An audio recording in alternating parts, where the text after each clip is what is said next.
আকাঙ্ক্ষা কখন লোভে পরিণত হয়ে যায় তা কেউ বলতে পারে না। এবার তার পরিণাম কি হতে পারে তাও আমরা কেউ জানি না। আজ আমি আপনাকে বলছি, কোনো ব্যক্তি সবথেকে বেশি ক্ষতির সম্মুখীন তখনই হয় যখন সে এটা মনে করে যে সে সবথেকে বেশি সুরক্ষিত স্থানে রয়েছে। সে ভাবে যে সে সেখানে সুরক্ষিত রয়েছে। সে তখন অসাবধান হয়ে পড়ে, আর তখনই তাকে জীবনের সবথেকে বড় ক্ষতির সম্মুখীন হতে হয়। নিঃস্ব হয়ে যাওয়ার পরিস্থিতি কোনো মানুষের জীবনে তখনই আসে যখন তার কাছে প্রচুর সম্পত্তি থাকে এবং সে তার থেকেও অনেক বেশি সম্পত্তি অর্জন করতে চায়। সেই অনেক বেশি সম্পত্তি অর্জন করার চেষ্টায় সে এমন কিছু করে বসে যার ফলে তাকে সমস্ত সম্পত্তি হারাতে হতে পারে। একজন রচনাকার নিজেই নিজের প্রতিভা একদম শেষ করে দিতে পারে যখন সে অনেকগুলো কাজ নিজের কাঁধে নিয়ে নেয়। একটা গুরুত্বপূর্ণ কথা সবসময় মনে রাখবেন, আজ আপনি যেখানেই থাকুন না কেন, যেমনই যে কোনো স্থানেই থাকুন না কেন, এর পেছনে আপনার আকাঙ্ক্ষার একটা বিশাল ভূমিকা রয়েছে। কিন্তু মনে রাখবেন, আপনাকে শিখতে হবে যে কখন আর কিভাবে নিজের উচ্চাকাঙ্ক্ষাগুলিকে লাগাম পরাতে হবে, কারণ এটা অত্যন্ত আবশ্যক। তাই আসুন আর আমার সাথে ভালোবেসে বলুন, রাধা রাধা। রাত্রে আমরা সুখ নিদ্রা লাভ করি, আমরা স্বপ্ন দেখি, ভবিষ্যতের পরিকল্পনা করি, খুব ভালো লাগে।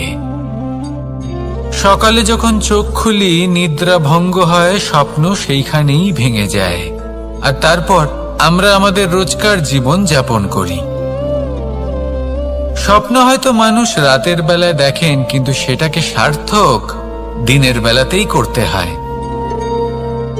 রাতে মধুর বাতাসের নিচে কোমল শয্যায় শুয়ে মাতার গলায় মিষ্টি গান শুনতে শুনতে নিদ্রায় আচ্ছন্ন হওয়া, স্বপ্ন দেখা, ভবিষ্যতের পরিকল্পনা করা বড়ই সরল।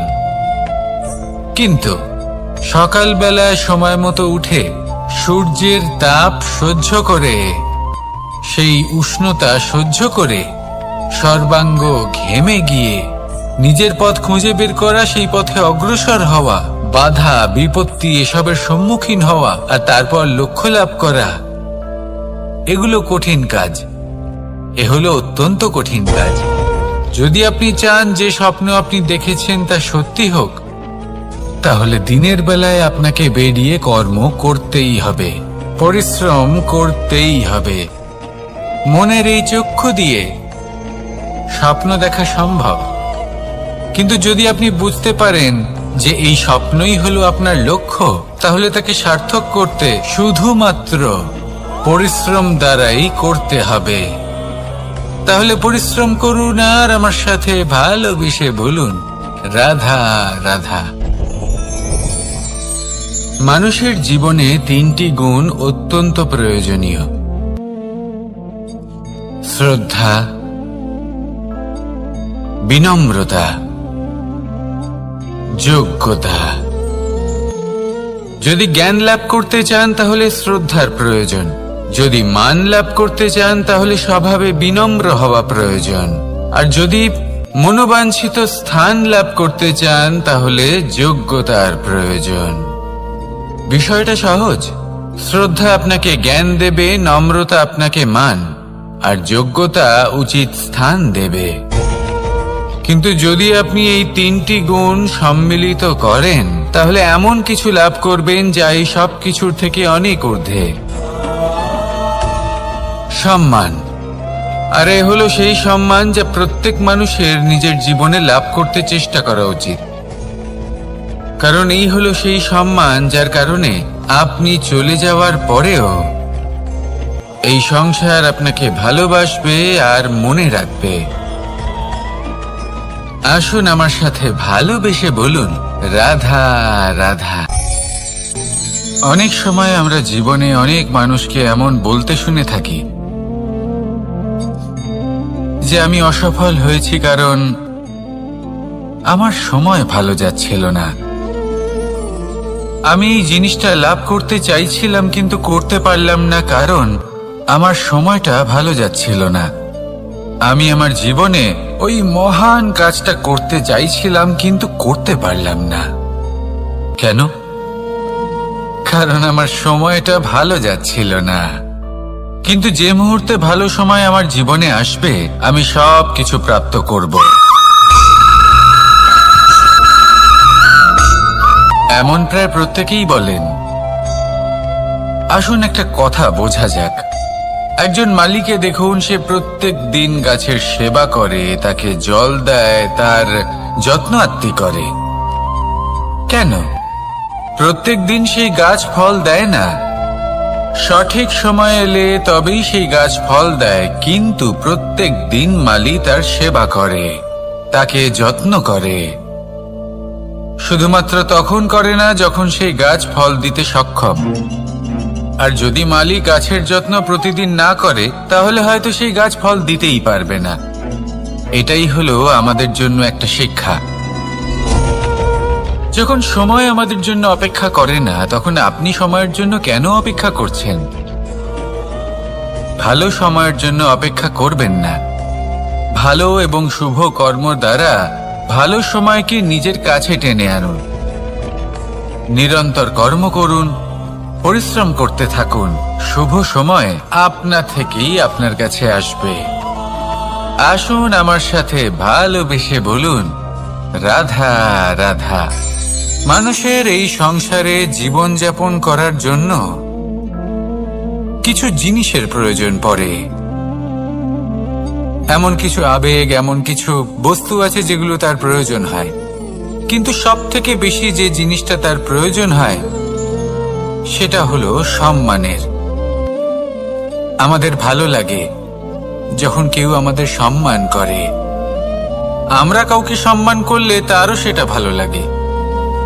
কিন্তু আপনি দেখবেন যে সংসারে বেশিরভাগ মানুষ দুটি মাপদণ্ডের ভিত্তিতে সম্মান করেন। হয় বয়স দেখে করেন বা উপার্জন দেখে, অর্থাৎ সেই ব্যক্তি কতটা উপার্জন করেন।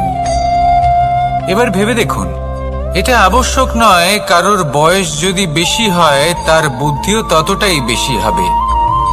আবশ্যক এটাও নয় যে কোনো ব্যক্তি যদি অত্যন্ত ধনী হন বা তার মনও নির্মল হবে বা তিনি সৎকর্ম করবেন বা এমন কোনো কর্ম করবেন যাতে উনি সম্মান লাভ করতে পারেন। হতে পারে উনি ধনী কিন্তু দুশ্চরিত্র। সেই জন্য বয়স বা উপার্জন দেখে কোনো ব্যক্তিকে সম্মান করবেন না। কর্ম দেখুন। যদি গভীরভাবে ভেবে দেখেন তাহলে দেখবেন যদি কোনো মানুষ কোনো সৎকর্ম করেন তাহলে তার প্রতি হৃদয় থেকে সম্মান জাগ্রত হয়। এটাই হলো সেই সম্মান যা অর্জন করতে হবে। বয়স আজ আছে, কাল আরো বৃদ্ধি পাবে। উপার্জন আজ আছে, কাল সেটা কমে যেতেও পারে।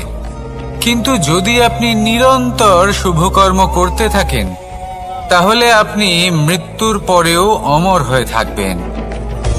আসুন আমার সাথে ভালোবেসে বলুন, রাধা রাধা। পাপ এবং পুণ্য, এই দুই হলো সংসারের এমন দুই বিন্দু যাকে কেন্দ্র করে এই সংসারের চক্র ঘুরতে থাকে। আমরা যদি কোনো কর্ম বিচার করি হয় পুণ্য নয় পাপের দৃষ্টিভঙ্গি দিয়ে, এটা হয় পুণ্য না হলে পাপ। কিন্তু এই পাপ এবং পুণ্য এই দুই নির্ভর করে প্রত্যেক মানুষের ওপর, তার চিন্তাধারা, তার পরিস্থিতির ওপর।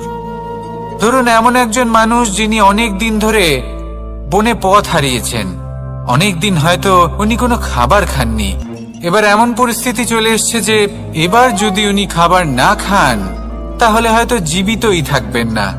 আর এমন অবস্থায় ওনার সামনে যদি কোনো প্রাণী আসে তাহলে তাকে শিকার করা, এটা কিন্তু তার কাছে পাপ নয়, এটা তো জীবিত থাকার একমাত্র উপায়। এটা তার কাছে পুণ্য সম। আর যদি আমি এমন একজন ব্যক্তির কথা বলি যিনি সরল, যিনি একটি সুখী, শান্ত, সুরক্ষিত জীবনযাপন করছেন, তার কাছে কিন্তু এটা পাপ। এইরকমই এই সংসারে ভিন্ন ভিন্ন পরিভাষা আছে পাপ এবং পুণ্যের। তার মধ্যে যদি আমি আপনাকে একটি সরল পরিভাষা দিই, সেটা হলো, জীবনে যখনই কোনো কর্ম করবেন সেটা নিয়ে একটু ভেবে দেখুন যে এই যে কাজটা আমি করছি, তার ফলে এই যে অন্য মানুষেরা আছেন এই সংসারে, তারা কি দুঃখ পাবেন? যদি তারা দুঃখ পান তাহলে সেটা পাপ। যদি আপনি এমন কোনো কর্ম করেন যার ফলে অন্যরা প্রসন্নতা লাভ করেন, তাদের মুখে হাসি ফুটে ওঠে, যদি তারা প্রেরিত হন, জীবনে সামনে এগোতে পারেন, তাদের বিকাশ হয়, তাহলে এটা হলো পুণ্য। তাই জীবনে সবসময় পুণ্য করতে থাকুন আর আমার সাথে ভালোবেসে বলুন, রাধা রাধা।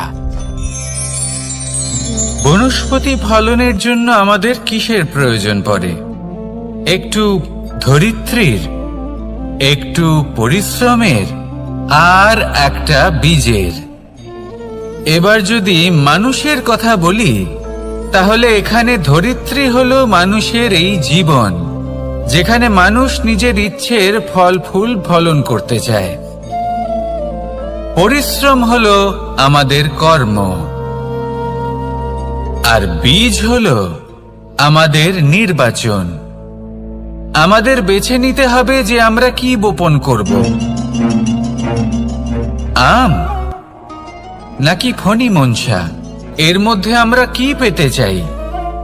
রসালো ফলের ফলন চাই নাকি কাঁটার ফলন চাই, তা আমাদের উপর নির্ভরশীল।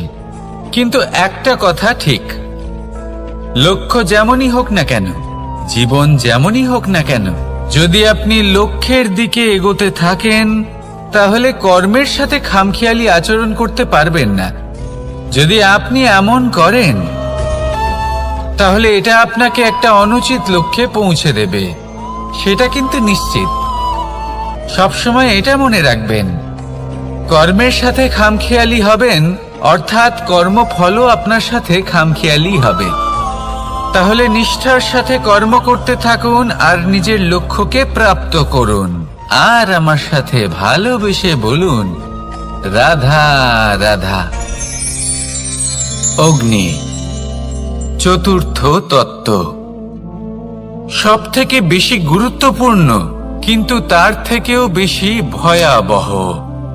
কখনো অগ্নিকে নিয়ন্ত্রিত রূপে উনুনে জ্বলতে দেখেছেন? এই অগ্নি আমাদের খাবার বানাতে সাহায্য করে, যা আমাদের শক্তি প্রদান করে। কিন্তু এই অগ্নি যখন বিচলিত হয়ে, অনিয়ন্ত্রিত হয়ে কোন বনের আগুন হয়ে ওঠে, তখন মহা বিনাশ ঘটে যায়। আপনারই অন্তরের ঊর্জা হলো এই অগ্নি। এটা আপনার শক্তিও, আপনার ক্রোধ। একে ব্যবহার কিভাবে করবেন তা আপনারই হাতে। যদি কোনো ব্যক্তি নিজের অন্তরের এই ঊর্জাকে ব্যবহার করেন শক্তির রূপে, তাহলে সে বিকাশ ঘটাতে পারে, নির্মাণ ঘটাতে পারে। কিন্তু যদি কোনো ব্যক্তি তার অন্তরের ঊর্জাকে বিধ্বংসী অস্ত্র বানিয়ে ফেলেন, তাহলে নিশ্চিত রূপে মহা বিনাশ ঘটতে পারে, যাতে বিনাশ তারও অবশ্যই হবে। অনেক বছর পূর্বে এমনই এক আগুনের দ্বারা এই সুন্দর পৃথিবীর নির্মাণ হয়েছিল, আর অনেক বছর পূর্বে এমন এক আগুনেই সমস্ত জীব এবং সংসার বিলুপ্ত হয়ে গেছিল। এবার আপনি আপনার অন্তরের ঊর্জা দ্বারা বিনাশ ঘটাতে চান নাকি নির্মাণ ঘটাতে চান, সেই সিদ্ধান্ত আপনারই। আসুন আমার সাথে ভালোবেসে বলুন, রাধা রাধা।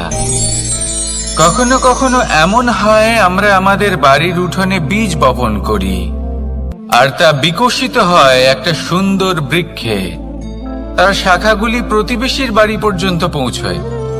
ফলের বর্ষণ প্রতিবেশীর বাড়িতেও হয়ে থাকে। আর আমরা ভাবি গাছ আমরা উৎপন্ন করব আর ফল খাবেন আপনারা। এই কেমন কথা হলো? আপনাকে এই কথা বুঝতে হবে যে এসব হলো ভৌতিক বস্তু, সাংসারিক বস্তু। কখনো নিজের বাড়ির বাগানে ভালোবাসার গাছ বপন করে দেখুন, তার শাখাও প্রতিবেশীর বাড়ি পর্যন্ত পৌঁছবে, ফলের বর্ষণ সেখানেও হবে, কিন্তু সেই ফল চাইতে আপনাকে যেতে হবে না। সেই ফল দ্বিগুণ মাত্রায় আবার আপনার কাছেই ফিরে আসবে। তাই নিজের বাড়িতে আর নিজের মনে ভালোবাসার গাছ উৎপন্ন করুন।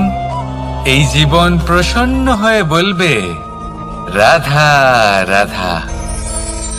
অ দিয়ে অন্ত, আ দিয়ে আরম্ভ, এই দুইয়েরই রাশি সমান। যদি আপনি মন দিয়ে দেখেন তবে দেখবেন এদের সম্পর্ক খুবই নিবিড়।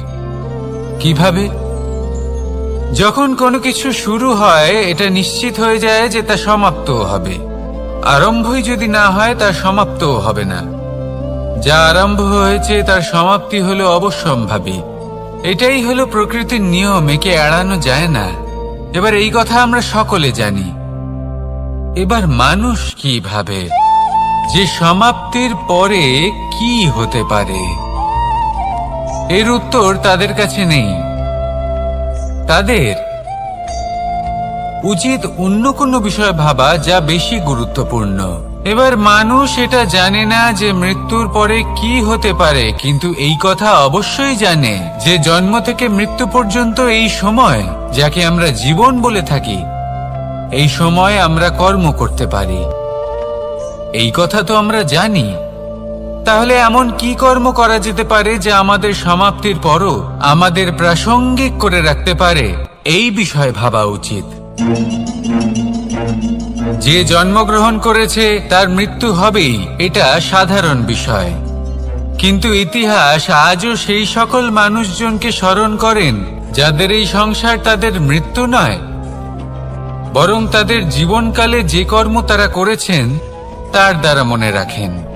সেই কর্মের কারণে এই সংসারে তাদের নাম, তাদের কর্ম, তাদের ব্যক্তিত্ব, তাদের কীর্তি অমর হয়ে থাকে এবং থাকবে। আপনার কাছে এতটা সময় নেই যতটা আপনার মনে হচ্ছে আপনার কাছে আছে।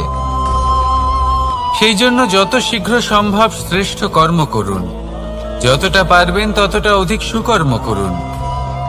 এই সংসারে নিজেকে অমর করে তুলুন আপনার মৃত্যুর পরেও, আর আমার সাথে ভালোবেসে বলুন, রাধা রাধা। ওমাই কি, আমি কখন থেকে এখানে অপেক্ষা করছি, হাত পেতে দাঁড়িয়ে রয়েছি যাতে একটা ফল আমার হাতে এসে পড়ে এবং সেটা আমি খেতে পারি। কখন থেকে অপেক্ষা করছি, কিন্তু সেটা হচ্ছেই না। এবার আপনি বলবেন যে এসব কি বলছি, এ কি অদ্ভুত কথা বলছি। যদি ফল খেতে হয় তাহলে আমাকে বৃক্ষে চড়তে হবে, ফলের কাছে পৌঁছতে হবে, তবেই তো ফল পাবো। এবারে এটা অত্যন্ত সহজ ব্যাপার, কিন্তু এই বিষয়টা আপনি নিজের জীবনের প্রসঙ্গে ভেবে দেখুন। লক্ষ্য কোথায় আছে আপনি জানেন, সেই লক্ষ্যে পৌঁছানোর পথ কি সেটাও আপনি জানেন, সেই পথে চলার ক্ষমতাও আপনার রয়েছে, কিন্তু তাও আপনি নিজের লক্ষ্য লাভ করতে পারছেন না। কেন? কারণ আপনি অপেক্ষা করছেন যে লক্ষ্য আপনার সামনে চলে আসবে, কিন্তু তা হয় না। লক্ষ্য সে যাই হোক না কেন, ধন হোক, প্রেম হোক, কোনো সম্মান হোক বা মোক্ষ হোক, যদি আপনি তার দিকে অগ্রসর না হন তাহলে ফল প্রাপ্তি অসম্ভব ব্যাপার, তা কোনোদিনই হবে না। সেই জন্য আপনার চোখের সামনে আপনি যদি নিজের লক্ষ্যকে দেখতে পান তাহলে উঠুন এবং সেই দিকে অগ্রসর হতে শুরু করুন।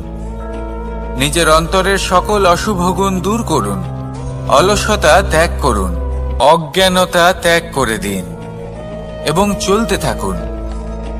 অবশ্যই মনোবাঞ্ছিত ফল লাভ করতে পারবেন। মনে রাখবেন, চলতে থাকলে তবেই লক্ষ্য প্রাপ্তি হবে। অপেক্ষার দ্বারা শুধুমাত্র মৃত্যু লাভ হবে। আসুন আমার সাথে ভালোবেসে বলুন, রাধা রাধা। পাখি কখন জন্ম নেয়, কখন উড়তে শেখে, কখন বাসা বানাতে শেখে, কখন নিজের মৃত্যু লাভ করে, এসব আমাদের মধ্যে কেউ জানি না। কিন্তু পাখি একটা কথা খুব ভালো করে জানে, যে এই সংসারে ও যা কিছুই করুক না কেন, এই সংসারে ওকে নিয়ে কিচ্ছু যায় আসে না। এবার আমরা কি করি? কোনো কাজ করার আগে আমরা এটা ভাবি যে এই সংসার যদি আমাকে দেখে ফেলে তাহলে কে জানে এই সংসার কি ভাববে, আমার প্রতিচ্ছবি কেমন তৈরি হবে কে জানে, কে জানে কি হবে আদি ইত্যাদি। এই সব ভাবনায় আমরা মগ্ন হয়ে যাই। কিছুটা এমন ভাবে মগ্ন হই যে বর্তমানের কর্মের এই জীবনের যাত্রাপথে সেই সময়ের আনন্দ উপভোগ করতে ভুলে যাই। এবার দেখুন একটা পাখি কি করে, ওর কর্ম হলো গান গেয়ে চলা। ওই পাখি গেয়ে চলে, কেউ ওর গান শুনুক বা না শুনুক, কেউ আদৌ শুনছে কিনা সেই বিষয়টা নিয়ে সেই পাখির কিছুই যায় আসে না। সেই পাখি নিজের কর্ম করতে থাকে। হয়তো সেই জন্যই আপনি কখনো কোনো পাখিকে কাঁদতে দেখবেন না। এরকমই আপনাকে নিজেকে গড়ে তুলতে হবে। প্রথমে নিজেকে জিজ্ঞেস করুন, এই যে কর্ম আমি করতে চলেছি সেটা কি উচিত? যদি আপনার মনে হয় সেটা উচিত, তাহলে সেটা প্রমাণ করুন। এটা ভাববেন না যে এই সংসার কি ভাববে। আসুন আর আমার সাথে ভালোবেসে বলুন, রাধা। এই সংসারের সব থেকে বড় সুখ কি?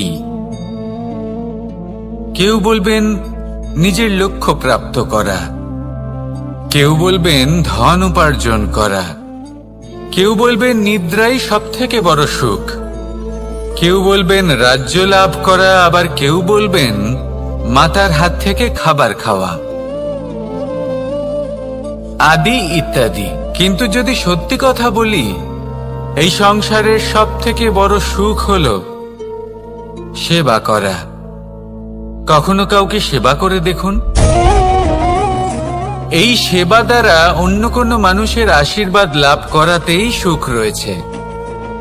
আপনার সেবা ভাব দ্বারা যখন কোনো মানুষ নিজের অন্তরাত্মা থেকে আপনাকে আশীর্বাদ করে, তার থেকে বড় সুখ আর কিছুই নেই। কারণ প্রত্যেক মানুষের মধ্যে ঈশ্বর বাস করেন। নরের সেবাই হল নারায়ণের সেবা। নিষ্কাম সেবা করাই হলো সব থেকে বড় সুখ। তাই নিজের অন্তরে সেবার এই ভাব জাগ্রত করুন। যে সুখের কথা আমি বলছি সেই সুখ অনুভব করেই দেখুন। এই মন সুপ্রসন্ন হয়ে বলবে, রাধা রাধা। বাহ! পুষ্পের সুবাস আমার খুব ভালো লাগে। অত্যন্ত সুন্দর হয় এই পুষ্প। এইভাবে চারিদিকে পুষ্প দেখে মন আনন্দিত হয়ে ওঠে। এবার আপনারা ভেবে দেখুন, আমার চারিদিকে পুষ্প নয়, আগুন আছে। তাহলে কি হবে? আমার শরীর কি জ্বলে যাবে না? অবশ্যই জ্বলবে। শরীরকে কি আগুনের তাপ সহ্য করতে হবে না? অবশ্যই সহ্য করতে হবে। এটাই হলো প্রকৃতির নিয়ম। এই নিয়ম কিন্তু আমরা সবাই জানি, কিন্তু আমাদের মধ্যে বেশিরভাগ মানুষ এই বিভ্রান্তি নিয়ে বাঁচি যে এই যে প্রকৃতির নিয়ম তা আমার ওপর প্রযোজ্য নয়। তা কিন্তু নয়। আমাদের চতুর্দিকে এই যে নিসর্গ রয়েছে, আমরা তার কতটা ক্ষতি করি সেটা একবার ভেবে দেখুন। আমরা বনাঞ্চল জ্বালিয়ে দিই, বায়ু দূষিত করি, জল দূষিত করি, প্রাণীদের হত্যা আমরা করি। কেন?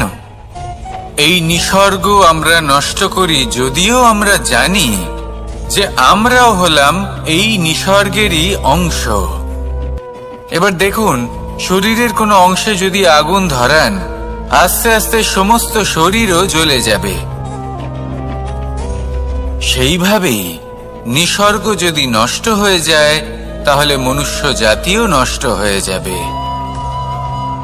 তাই এই যে নিসর্গ আপনি দেখছেন, এই পুষ্প, এই বৃক্ষ, বায়ু, জল, এদের সকলকে রক্ষা করুন। নষ্ট নয়। মনে রাখবেন, যদি নিসর্গ থাকে মানুষ থাকবে, যদি নিসর্গ থাকে তাহলেই জীবন থাকবে। আসুন আমার সাথে ভালোবেসে বলুন, রাধা রাধা। এই সংসারে সবাই বলেন আমি অর্জুনের মতো হয়ে উঠতে চাই। সবাই চায় যে তারাও যেন অর্জুনের মতো গান্ডীব লাভ করে। তারাও চায় যে তাদেরকেও মহাদেব এসে পশুপতি অস্ত্র দান করবেন। তারাও এটাই চায় মহাভারতের মতো মহাসংগ্রামে বিজয়ী হতে। কিন্তু সবাই ভুলে যান যে অর্জুন যা হতে পেরেছিলেন সবকিছুই অর্জন করেছিলেন। যদি আপনিও অর্জুনের মতো গান্ডীব লাভ করতে চান, তবে আপনাকেও তার মতোই শ্রেষ্ঠ কাঠ নির্বাচন করতে হবে। সেই কর্ম আপনাকেই করতে হবে। তার প্রত্যঞ্চা যাতে তীব্র হয় তার জন্য আপনাকে সর্বশ্রেষ্ঠ দড়ি খুঁজে বের করতে হবে। আপনার বাণ যাতে ঘাতক হয় সেই জন্য আপনাকে নতুন নতুন ধাতু খুঁজে বের করতে হবে। সেই শিক্ষা আপনাকে লাভ করতে হবে, তবেই আপনার ইচ্ছে পূর্ণ হবে। অর্জুন হওয়া বড়ই সরল, যদি আপনি কিভাবে অর্জন করতে হয় তা জানেন। শুধুমাত্র স্বপ্ন দেখেন যারা, তারা কখনোই অর্জন করতে পারবেন না। কিন্তু যদি কেউ অজ্ঞাতবাস ভোগ করতে পারে, যদি কেউ লাক্ষাগৃহ থেকে পালিয়ে বাঁচতে পারে, যদি কেউ কঠোর তপস্যা করতে পারে, প্রতীক্ষা করতে পারে এবং পরিশ্রম করতে পারে, তাহলে সে অর্জুন অবশ্যই হয়ে উঠবে। যদি আপনি অর্জুন হয়ে উঠতে চান তাহলে কর্ম করতে শিখুন আর আমার সাথে ভালোবেসে বলুন, রাধা রাধা। জীবন থাকলে লক্ষ্য অবশ্যই থাকবে। যদি লক্ষ্য থাকে তার পথ অবশ্যই থাকবে। যদি পথ থাকে তাহলে বাধা অবশ্যই থাকবে।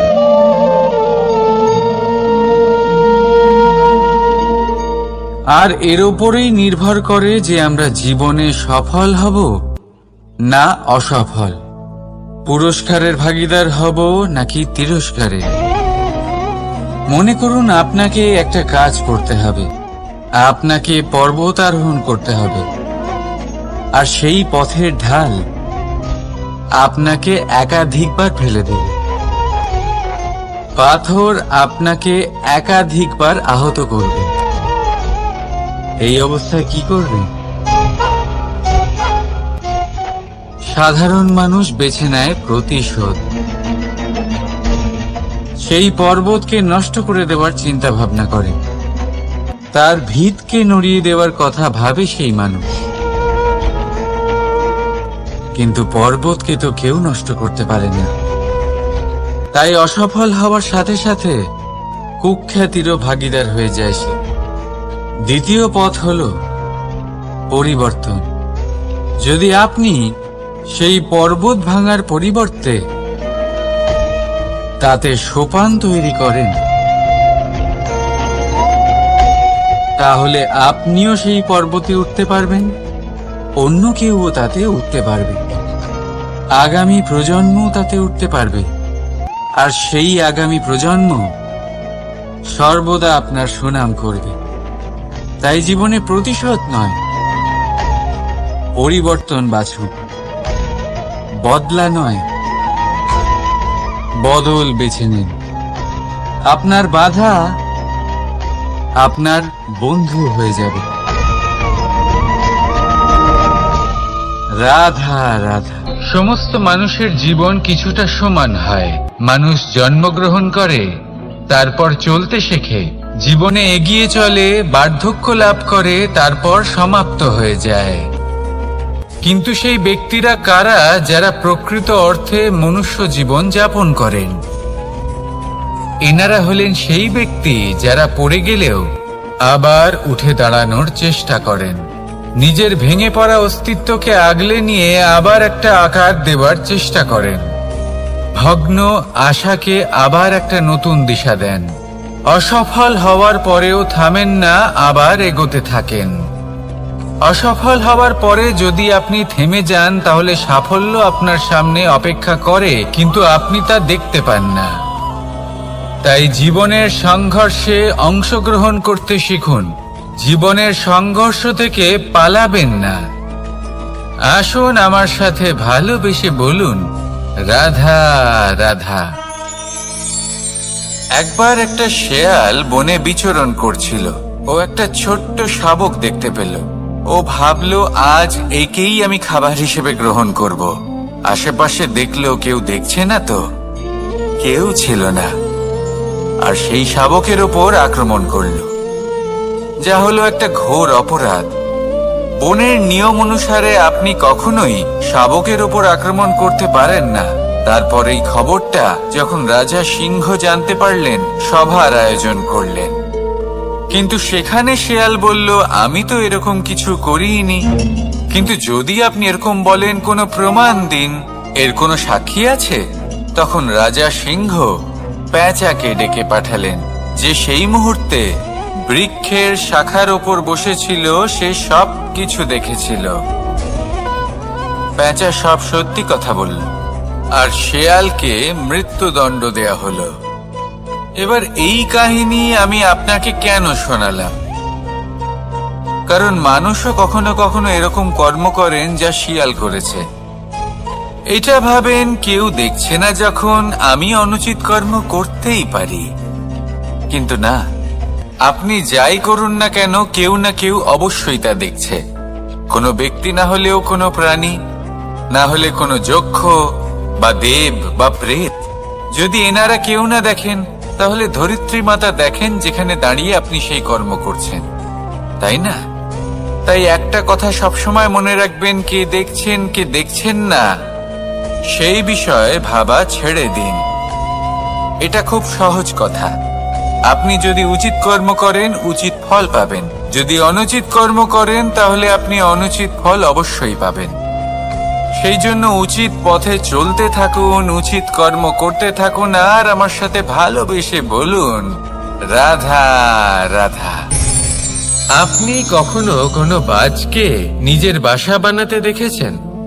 এই বাজ যখনই কোনো বাসা বানায়, তখন উঁচু গাছের ডালে বা কোনো পর্বতের শিখরে বাসা বানায়, অনেক উচ্চতায়।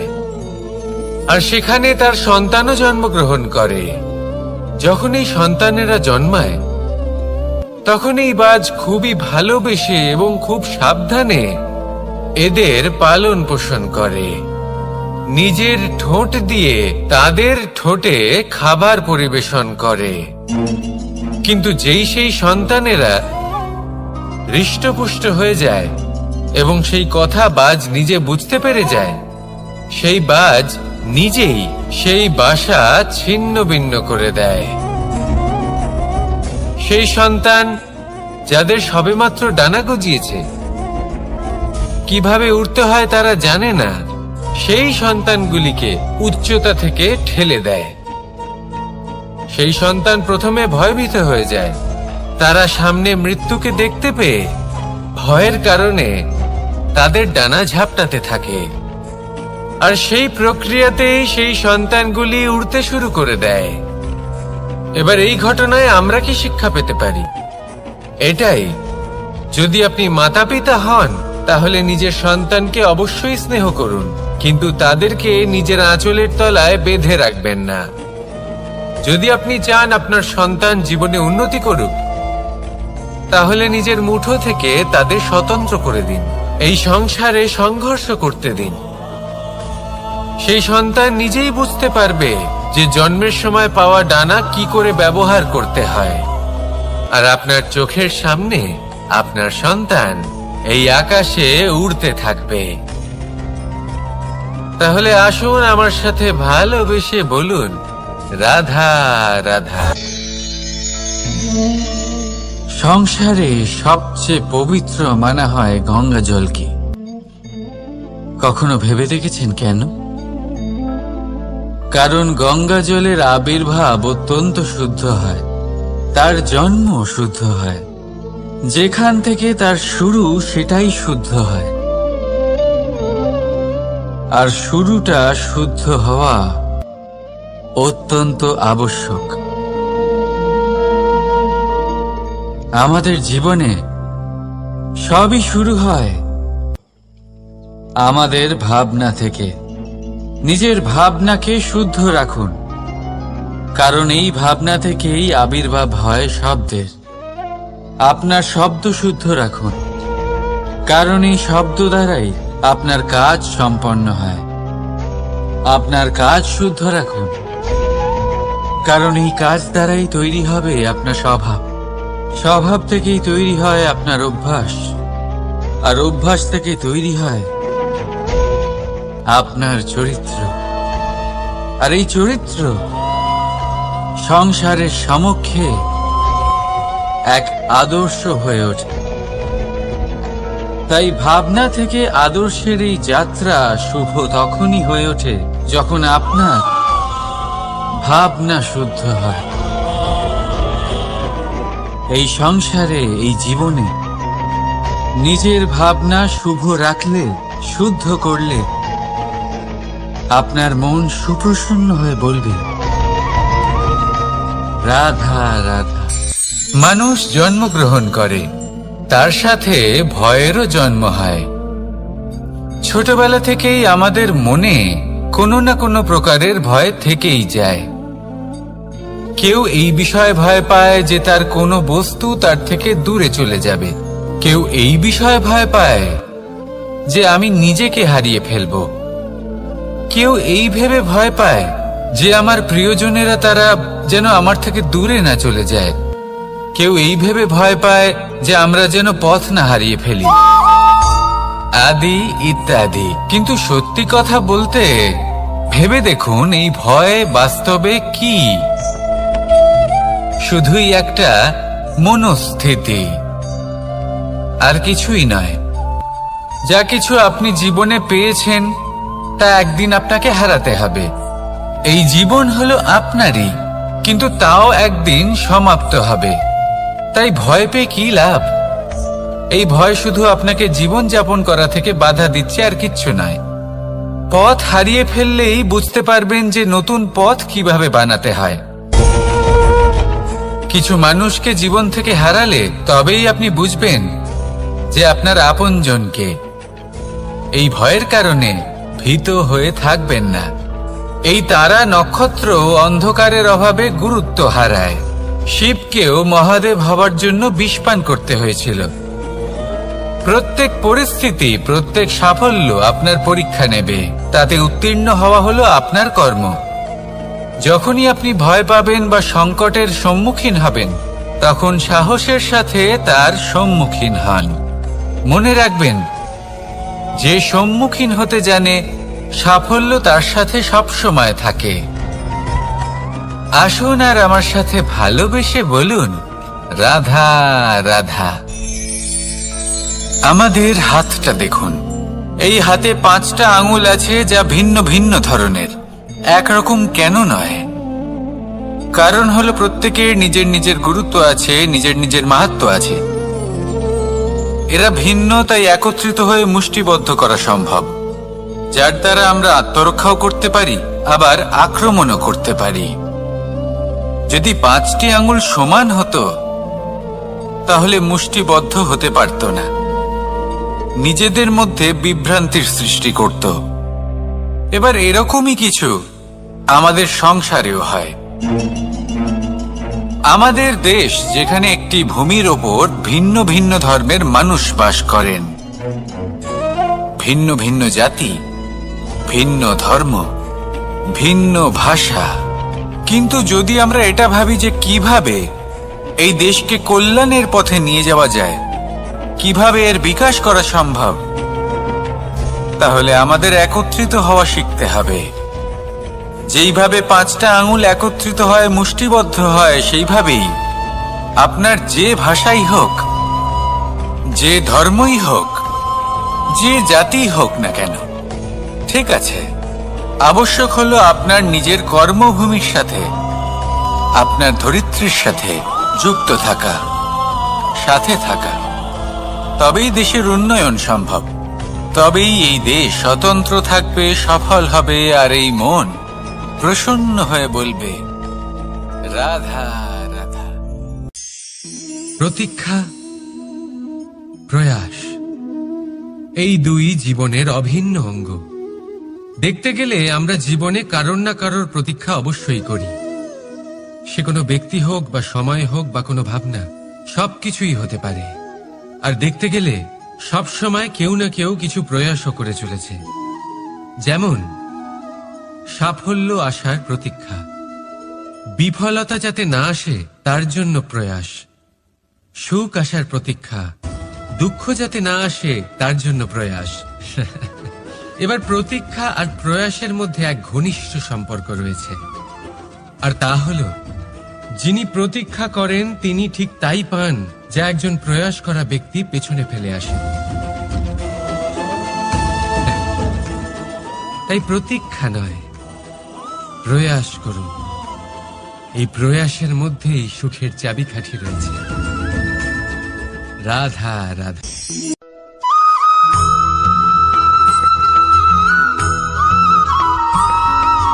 আমাদের জীবনে অনেক ধরনের ব্যক্তি এসে থাকেন। কেউ কেউ আমাদের সাথে থেকে যান, কেউ আমাদের থেকে দূরে চলে যান। কেউ ভালো মানুষ হন, কেউ খারাপ মানুষ। কিন্তু আমরা সবসময় সেই সময়টাকে নিয়ে দুঃখ প্রকাশ করি যখন আমাদের জীবনে কোনো খারাপ ব্যক্তি প্রবেশ করেন। তারা আমাদের খারাপ অনুভূতি দেন, দুঃখ দেন, কষ্ট দেন। আমরা সবাই তাকে ভালো মন্দ কথা বলি। কিন্তু কেন? এমন বিভিন্ন ধরনের মানুষ, খারাপ মানুষ, ভালো মানুষ সবার জীবনেই আসেন এবং সকলকেই একটা অমূল্য শিক্ষা দান করে যান। এবার আপনি নিজেই ভেবে দেখুন, জীবনে যখন প্রথমবার আপনি আগুন স্পর্শ করেছিলেন তখন আপনি একটা শিক্ষা লাভ করেছিলেন যে আমাকে আগুনের থেকে একটু দূরে থাকতে হবে। তারপর আস্তে আস্তে আপনি শিখলেন যে কিভাবে এই আগুনকে নিয়ন্ত্রণে রাখতে হবে। তারপর আপনি শিখলেন যে কিভাবে নিজের জীবনে তাকে প্রয়োগ করতে হবে, তা সে অন্ধকারে প্রকাশ লাভ করার জন্য হোক বা খাবার বানানোর জন্য। সেইভাবেই কোনো খারাপ ব্যক্তি যখন আপনার জীবনে আসে কোনো শিক্ষা দিয়ে যান, তার প্রতি কৃতজ্ঞ থাকুন। তার বিষয় খারাপ ভাবার বা খারাপ অনুভূতি নিয়ে থাকার কোনো প্রয়োজন নেই। সেই শিক্ষা লাভ করুন, ইতিবাচক মনোভাব নিয়ে জীবনের সামনে এগোতে থাকুন। কেউ নেই যিনি আপনাকে বাধা দিতে পারেন। আসুন আমার সাথে ভালোবেসে বলুন রাধা রাধা।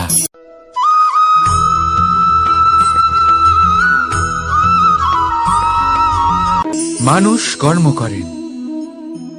আমি বারংবার বলি যে ফলের আশা করবেন না। তাও মানুষ কোথাও না কোথাও নিজের কর্মের বদলে কোনো না কোনো ফলের আশা অবশ্যই রাখেন। কখনো তিনি সফল হন, কখনো অসফল। সেই জন্যই আমি বলি যে ফলের আশা কখনো রাখবেন না, কারণ সাফল্য বা অসফলতা মনের মধ্যে রাখলে কখনো কোনো লাভ হয় না। যদি সাফল্য মনের মধ্যে রাখেন তাহলে অহংকার জন্ম নেবে। যদি অসফলতা মনের মধ্যে রাখেন তাহলে এক হীনমন্যতায় আপনি ভুগবেন, যা দিয়ে কোনো শুভকর্ম হবে না। সেই জন্য শুধুই কর্ম করে যান, কর্মেই মগ্ন থাকুন। আর আসুন আমার সাথে ভালোবেসে বলুন রাধা রাধা।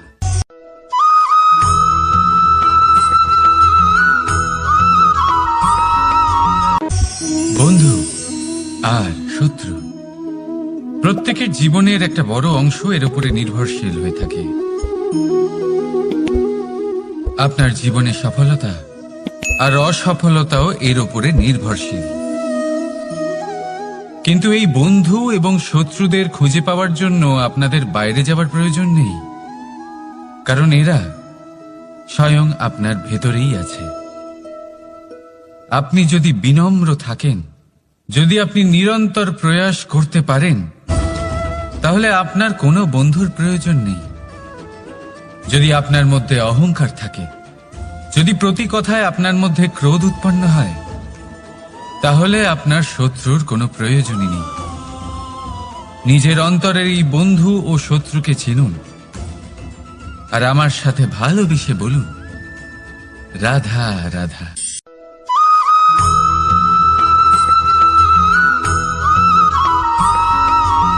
সংসারে সকলে উঁচুতে উঠতে চায়, কেউ নত হতে চায় না।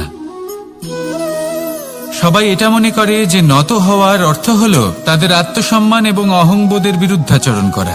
তাদের মনে হয় যে যদি আমরা নত হই, সংসার আমাদের দুর্বল মনে করবে, তাদের শৌর্য এবং তাদের ব্যক্তিত্বের অপমান হবে। কিন্তু এটা কি সত্যি? প্রত্যেকবার নত হওয়ার অর্থ কি সম্মানহানি হওয়া? কখনোই নয়। আপনি নিজের জীবনকেই দেখে নিন। আপনার কোনো অমূল্য জিনিস যদি নিচে পড়ে যায়, তাহলে তাকে কিভাবে তোলেন? সেই বস্তুকে তোলার জন্য আপনাকে নত হতেই হবে। আপনি বড়দের আশীর্বাদ কিভাবে লাভ করেন? আপনি নত হয়ে তবেই তাদের আশীর্বাদ লাভ করতে পারেন, তাই না? ভেবে দেখুন, আপনি একটা পথে হাঁটছেন, আপনি দেখতে চাইছেন যে আপনি সঠিক পথে হাঁটছেন কিনা, পায়ের নিচে কাঁটা পড়ে আছে কিনা। কিভাবে দেখবেন? আপনাকে সেই মাথা নত করেই দেখতে হবে। এর অর্থ কি? অর্থ খুব সহজ। প্রত্যেকবার নত হওয়া অনুচিত নয়, সেটা কোনোভাবেই সম্মানহানি নয়। পরিস্থিতি অনুসারে এবং যেখানে প্রয়োজন, আপনি নত হতে শিখে গেলে আপনি অনেক কিছুই লাভ করতে পারবেন। জ্ঞান, মান, গুণ, বিশ্বাস। সেই জন্য প্রয়োজন এবং পরিস্থিতি অনুসারে নত হতে শিখুন, এতে অনুচিত কিছুই নেই। আত্মসম্মান থাকা অত্যন্ত প্রয়োজনীয়, কিন্তু তা যেন কখনো অহংকারে পরিণত না হয়। এই বিষয়ে অবশ্যই নজর রাখবেন এবং আমার সাথে ভালোবেসে বলবেন, রাধা রাধা।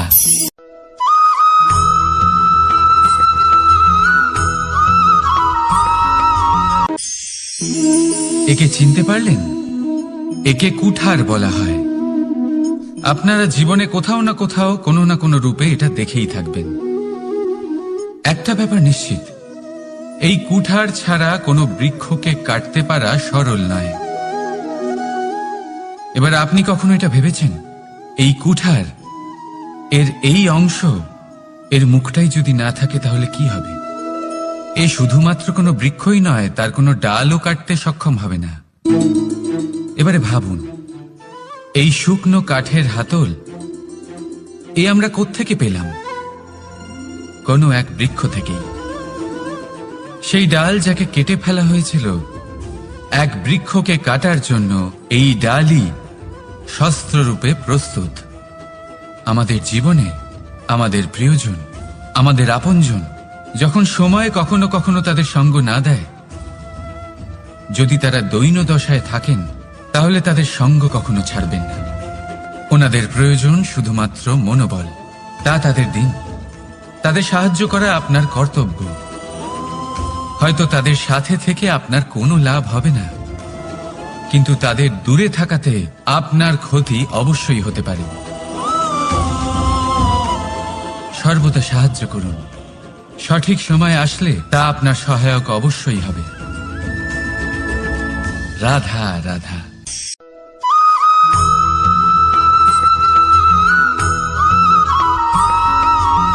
যোগাসন। এই আগুনের জন্য যে শক্তির প্রয়োজন হয় তা আসে এই তেল থেকে। যদি এই তেল সমাপ্ত হয়ে যায়, তাহলে এই প্রকাশ তাও সমাপ্ত হয়ে যায়।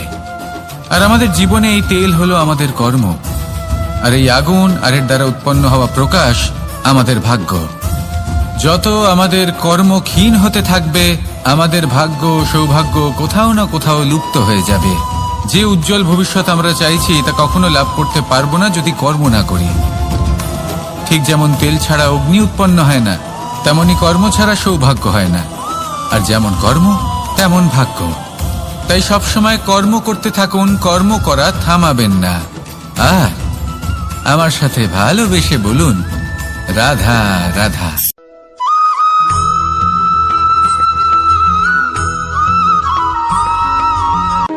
কোনো ব্যক্তির ব্যক্তিত্ব কিভাবে তৈরি হয়? আপনার কি মনে হয় যে ব্যক্তি জন্ম থেকে তার স্বভাব নিয়ে জন্মায়? নাকি আপনার মনে হয় যে এই প্রকৃতি ব্যক্তির জন্য তার নিয়তি রচনা করে? না, এরকম একেবারেই হয় না। আমি আপনাকে বোঝাচ্ছি। যখনই বৃষ্টি পড়ে কোনো বিন্দুর দিকে দেখবেন। এবার এই বিন্দু যেখানে পড়ছে তার উপরে নির্ভর করছে তারপর কি হবে। যদি এই বিন্দু পড়ে কোনো ক্ষেতের ওপরে, তাহলে কোনো নতুন ফসলের জন্ম দেবে। যদি সে গরম কড়াইতে পড়ে তাহলে বাষ্পীত হবে। যদি সে কোনো সাপের মুখের ভেতরে পড়ে তাহলে বিষ তৈরি হবে। ঝিনুকের ভেতরে পড়লে মুক্তো তৈরি হবে। যদি কোনো পাতার ওপরে পড়ে তাহলে শিশির তৈরি হবে। একই বিন্দু, কিন্তু তার সঙ্গত তার ভবিষ্যৎ এবং ব্যক্তিত্ব নির্ধারণ করবে। এবার এটা তো শুধুমাত্র এক বিন্দু, তার কাজ হলো শুধুমাত্র পড়া। কোথায় সেটা সেও নির্ধারণ করতে পারে না। কিন্তু আপনি হলেন মানুষ। আপনি বাছাই করতে পারবেন যে আপনার সঙ্গী কারা হবে, কাদের সাথে আপনি মেলামেশা করে বড় হবেন।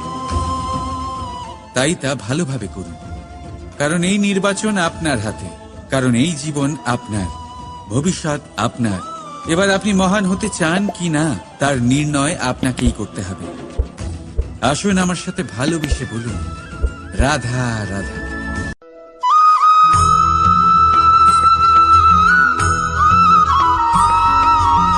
ভয়ের সাথে আমরা সবাই পরিচিত, কষ্টও আমরা সবাই পেয়েছি। কখনো কখনো আমরা অসুস্থ হয়ে পড়ি, আর এমন সময় হলে মাতার মমতা, কখনো বাবার স্নেহ, কখনো বন্ধুদের পাশে থাকার অনুভূতি আমাদের রোগ নিরাময়ে সাহায্য করে। কখনো যদি আমরা নিরাশ হয়ে পড়ি, তখন যদি আমাদের কোনো আপনজন আমাদের দুটো ভালো কথা বলে, তখন আমাদের মনোবল বেড়ে যায়। ঠিক তেমন সংসারের এই রঙ্গমঞ্চে যদি আপনি পীড়িত অনুভব করেন, কিছু শুভ কথা আলোচনা করুন, কিছু স্তুতি গান করুন, কিছু মুহূর্তের জন্য হলেও নিজের ইষ্টদেবের কথা স্মরণ করুন আর প্রার্থনা করুন। সাহস বাড়বে, শক্তিও বৃদ্ধি পাবে এবং সামনে এগিয়ে চলার পথও দেখতে পাবেন। তখন এই মন প্রসন্ন হয়ে বলবে, রাধা রাধা।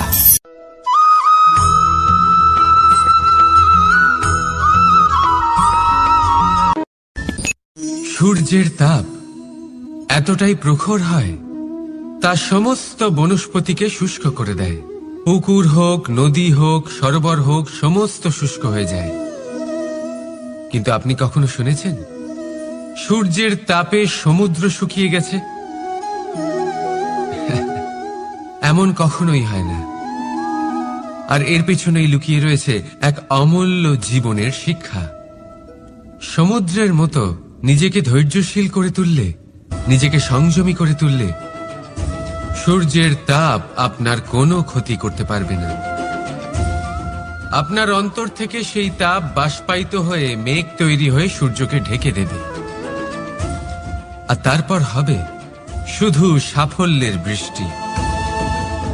তাহলে আসুন আর আমার সাথে ধৈর্যের সাথে বলুন, রাধা রাধা।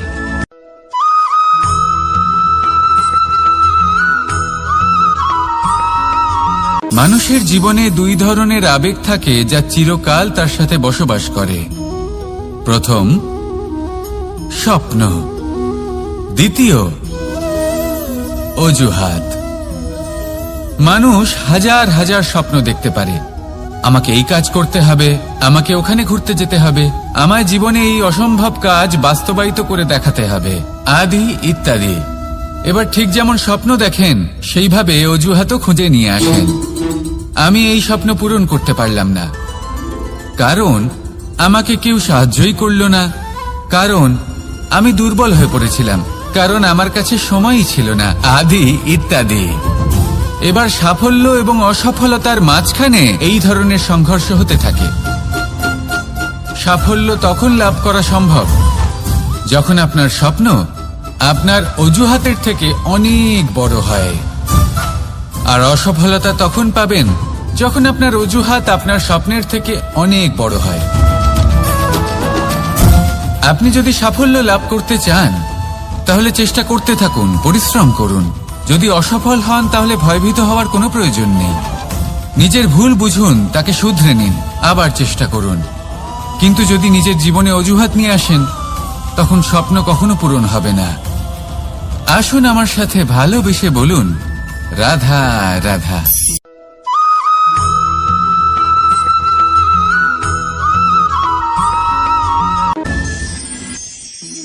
মানুষ অসুস্থ কেন হন?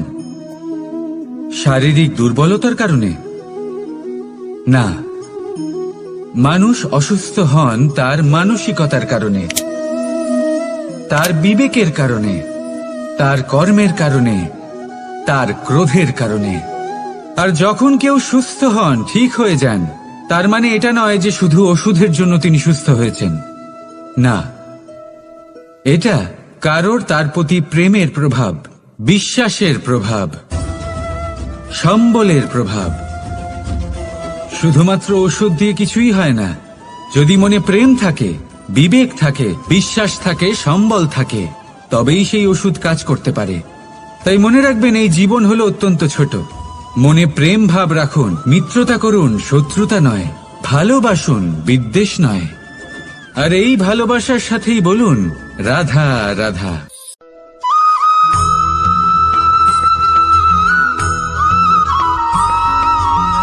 জীবন কিসের উপর নির্ভরশীল?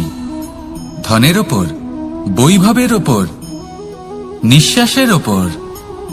না, এই জীবন নির্ভরশীল বিশ্বাসের ওপর। বিশ্বাস নিজের ওপর, বিশ্বাস আমাদের আপনজনের ওপর। কিন্তু যখন এই বিশ্বাস ভেঙে যায়, তখন মানুষের মনও ভেঙে যায়, আর তারপর সে অন্য কিছু করতেই পারে না। তখন কি করা যেতে পারে? 3টে কাজ আছে যা আপনি করতে পারেন। প্রথম, ভালোবাসা। যাকে আপনি ভালোবাসেন, যারা আপনাকে ভালোবাসে, ভুল যারই হোক না কেন, তার কাছে ক্ষমা চাইতে কখনোই সংকোচ বোধ করবেন না। দ্বিতীয় হলো বিশ্বাস। যারা আপনাকে ভালোবাসেন, আপনাকে বিশ্বাস করেন, তাদের বিশ্বাস কখনো ভাঙবেন না। তৃতীয় হলো আশা। যারা আপনাকে ভালোবাসেন, আপনাকে বিশ্বাস করেন, তাদের আশা আপনার সাথে জড়িত। তাদের থেকে কখনো কিচ্ছু লুকোবেন না। এই 3টে কাজ করুন, আর এই জীবন সুপ্রসন্ন হয়ে বলবে, রাধা রাধা।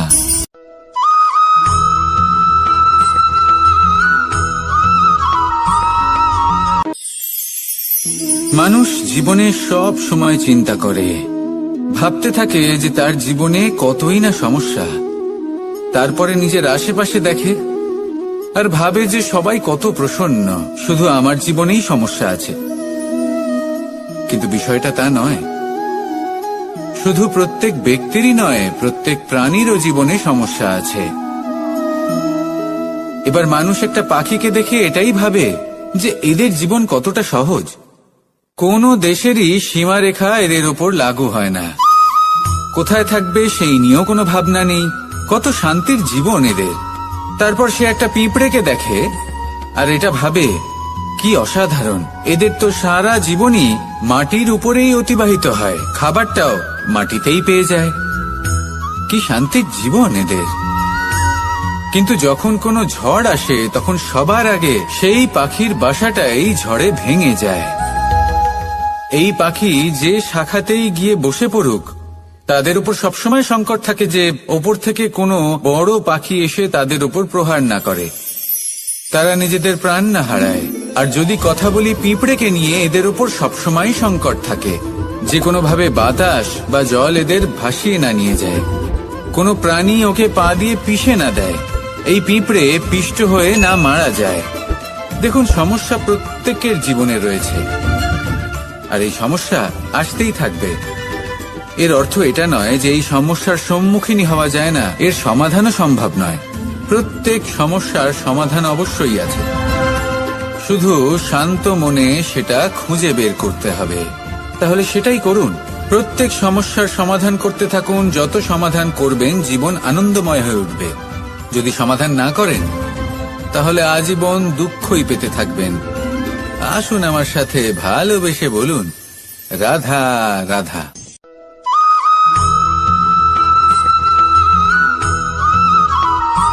প্রেম হলো এই সংসারের সবথেকে বড় ঢাল এবং সবথেকে বড় অস্ত্র। এই প্রেম ছাড়া না কোনো ন্যায় হয় আর না কোনো শাস্ত্র। না জীবন আছে আর না অন্ত। এবার যদি এই প্রেম মনের মধ্যে বাস করতে শুরু করে, তাহলে কখনো কোনো সমস্যাই হবে না। আর যদি হয়েও থাকে, তাহলে তা স্থায়ী হবে না। এই প্রেম কি না করতে পারে? এই প্রেম সমস্ত সমস্যা মিটিয়ে ফেলতে পারে। আপনার মনের মধ্যে অহংকারকেও বিনাশ করে দিতে পারে। আপনাকে সাক্ষাৎ ঈশ্বরের সাথে দেখা করাতে পারে। তাই প্রেমের দ্বারা প্রয়াস করতে থাকুন। এই সংসারের প্রত্যেক মানুষকে, প্রত্যেক বস্তুকে, প্রত্যেক জীব জন্তুকে ভালোবাসবেন। আর এই প্রেমের দ্বারাই বলুন, রাধা রাধা।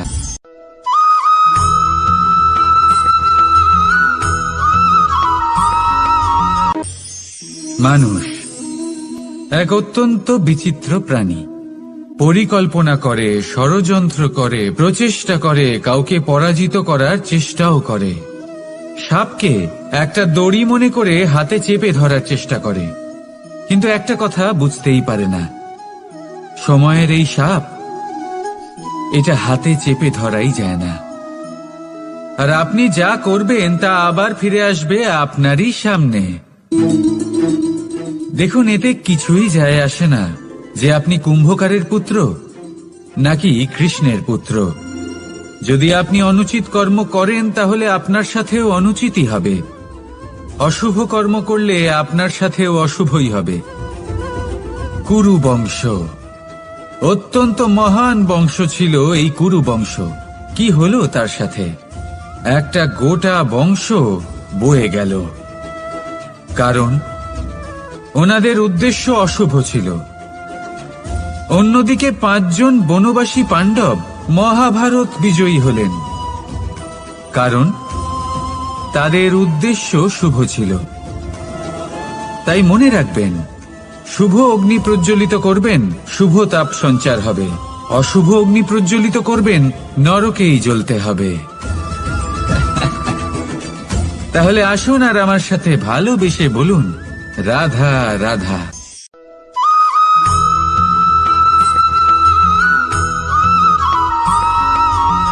প্রেম এই সংসারে এসেছিল এই সংসারকে প্রেমের শিক্ষা দেওয়ার জন্য, এই জীবনের সুখের অনুভূতি আসলে কি তা শেখানোর জন্য।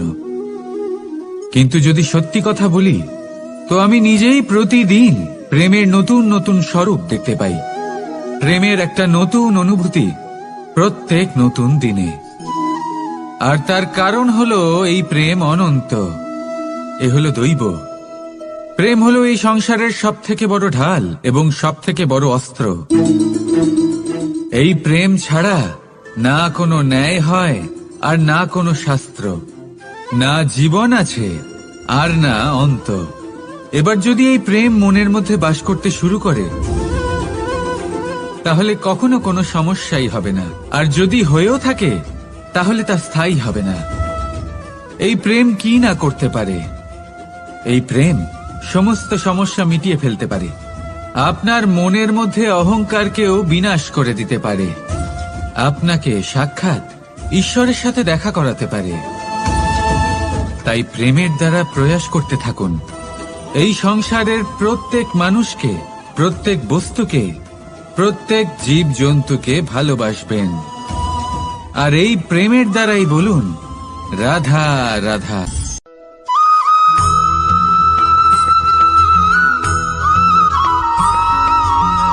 জীবনে এমন কিছু কাজ রয়েছে যা আপনাকে একাই করতে হয়, আর এমন কিছু কাজ রয়েছে যা আপনাকে একসাথে মিলে করতে হয়, একজোট হয়ে, সঙ্গবদ্ধ হয়ে।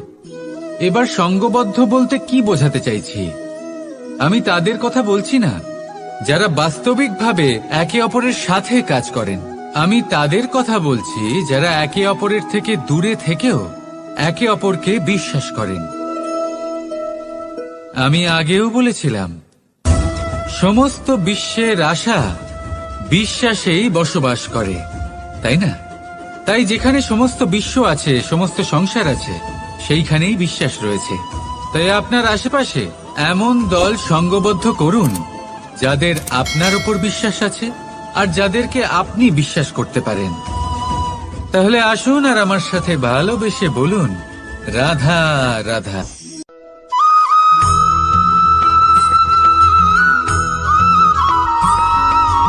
আমরা যে মানুষকে চাই, যাকে আমরা ভালোবাসি, তাকে একটা উপহার অবশ্যই দিতে চাই। এমন এক উপহার যা ওনার ভালো লাগবে, যা শ্রেষ্ঠ হবে, অতি প্রিয় হবে, বহুমূল্য হবে, বা বলতে পারেন মূল্যবান হবে। তাই আমরা কি করি? আমরা বাজারে যাই, তার জন্য স্বর্ণ, আভূষণ, হিরে, মুক্তো এইসব নিয়ে আসি। কিন্তু এটাই কি সর্বশ্রেষ্ঠ উপহার? কখনোই না। সর্বশ্রেষ্ঠ উপহার হল স্বাধীনতা, তাকে নিজের মনের মতো বাঁচার স্বাধীনতা। যদি আপনি কাউকে স্বাধীনতা না দিতে পারেন, তাহলে সে কোথাও না কোথাও বন্দী হয়ে যায়, তার বিকাশ কোথাও না কোথাও আটকে যায়। কিন্তু যদি আপনি কাউকে স্বাধীনতা দিতে পারেন, তাহলে আপনি দেখবেন ও সমস্ত সংসারকে, এই জীবনকে নিজের দৃষ্টিভঙ্গি দিয়ে দেখবে, বুঝবে যে কোনটা হলো উচিত আর কোনটা হলো অনুচিত। আর এটাই হলো সর্বশ্রেষ্ঠ। আর এবার যদি কাউকে স্বাধীনতার মাধ্যমে এত বড় একটা শক্তি দিতে পারেন, তাহলে আপনি আমাকে বলুন, এর থেকে বড় উপহার আর কি হতে পারে? আসুন আর আমার সাথে ভালোবেসে বলুন, রাধা রাধা।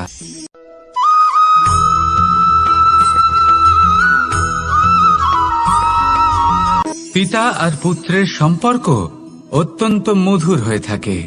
পিতা স্বপ্ন দেখেন, তাকে পূর্ণ করার সকল সম্ভাব্য চেষ্টা করেন, কিন্তু তাও অনেক সময় ওনার স্বপ্ন অপূর্ণ থেকে যায়। তখন পিতা ভাবেন যে স্বপ্ন উনি পূর্ণ করতে পারেননি, ওনার সন্তান তা অবশ্যই পূরণ করবে। যে স্থানে উনি কখনো পৌঁছতে পারেননি, সেই স্থানে ওনার পুত্র অবশ্যই পৌঁছবে। পিতা নিজের সন্তানের ভবিষ্যৎ নিয়ে সেই স্বপ্ন দেখেন, আর যখন সেই সন্তান সামনে এগোতে থাকে, তখন তার দুঃখ হয় না, বরং গর্ব হয়। ওনার ভালো লাগে এটা দেখে যে ওনার সন্তান অনেক উন্নতি করছে। কিন্তু যখন সন্তান নিজের অভিভাবকের শক্তি দেখে, তার যশ দেখে হিংসা করতে থাকে, সমস্যা সেইখানেই শুরু হয়। সেই জন্য সকল সন্তানকে এটা মনে রাখতে হবে, দেখুন, পুত্র হবার সুবাদে এক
আমরা যখনই কোনো যাত্রায় যাব বলে মনে করি তখনই আমরা প্রস্তুত থাকি আসন্ন বিপদের জন্য বা সংকটের জন্য। যেমন যদি আমাদের মনে হয় যে আজকের পরিবেশ খুব ঠান্ডা হবে, তাহলে আমরা গরম বস্ত্র ধারণ করি বা সেটাকে সাথে নিয়ে যাই। যদি মনে হয় যে বৃষ্টি হতে পারে বা বৃষ্টি হয়ে চলেছে আমরা দেখছি, তাহলে আমরা একটা ছাতা সাথে নিয়ে নিই। আমরা প্রস্তুত থাকতে চাই এবং এটাই উচিত, এবং সেই কারণেই আমরা যাত্রায় সাফল্য লাভ করি। কিন্তু যদি আমরা কথা বলি জীবনযাত্রা নিয়ে, যা কিনা সব থেকে বেশি গুরুত্বপূর্ণ, তাহলে তার জন্য আমরা পূর্ণরূপে প্রস্তুত থাকি না। আশেপাশের মানুষ, এই সমাজ, আমাদের সাথী, আমাদের মিত্ররা যে কোনো মুহূর্তে বদলে যেতে পারেন। সেই জন্য আমরা নিজেদেরকে কখনো সাবধান করি না, কখনোই নিজেদের প্রস্তুত করি না। আমাদের এটা কখনোই মনে হয় না যে এরকম হতে পারে, আর সেই কারণেই শেষে গিয়ে আমরা অত্যন্ত দুঃখ পাই। একটা অমূল্য শিক্ষা আছে যেটা আমাদের লাভ করা উচিত। সতর্ক থাকা উচিত। এই জীবনযাত্রার জন্য শুধুমাত্র এই পরিবেশের বিষয়ে তথ্য সংগ্রহ করা বা তাকে অনুমান করা এটুকু হলেই চলবে না। আমাদের আশেপাশের মানুষজনকে দেখতে হবে, তাদের স্বভাব পরিস্থিতির ওপর নজর রাখতে হবে। যখন তারা রং পাল্টাচ্ছেন নজর রাখতে হবে, তা অত্যন্ত আবশ্যক। পরিবর্তন আপনার জীবনে অবশ্যম্ভাবী। সঠিকভাবে তার সম্মুখীন হন। আসুন আমার সাথে ভালোবেসে বলুন, রাধা রাধা।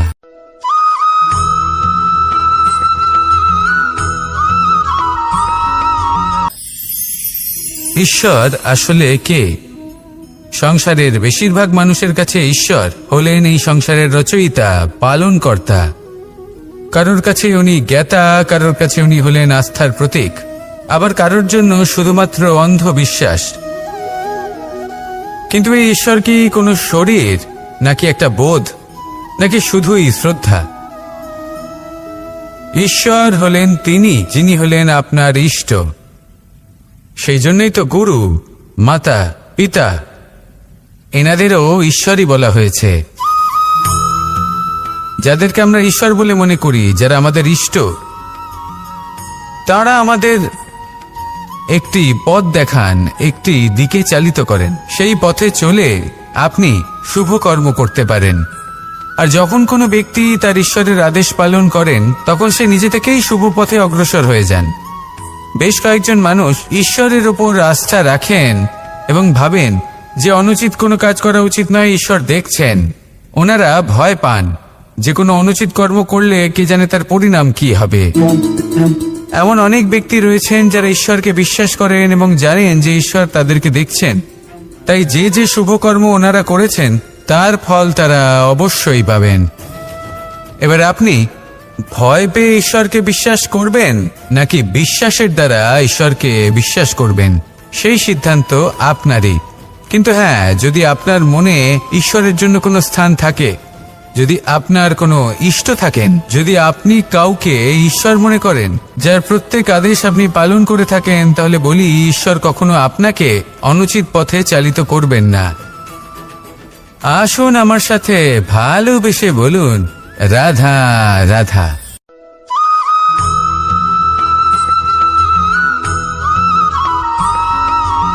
আমি রথে যাত্রা করি। বারবার থেমে আপনাকে দেখতে হবে, নিজেকে কিছু প্রশ্ন করতে হবে।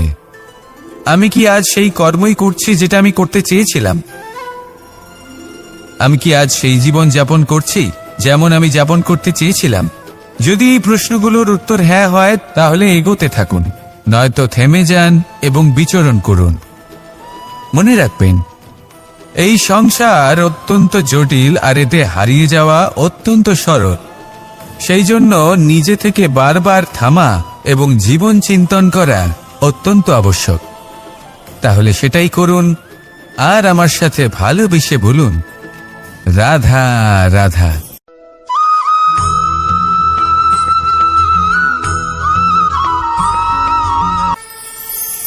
কথায় আছে যে স্বপ্ন এবং লক্ষ্য হলো একটি মুদ্রারই দুটি দিক। যতক্ষণ না স্বপ্ন দেখছেন, ততক্ষণ বুঝবেন কি করে আপনার লক্ষ্য কি?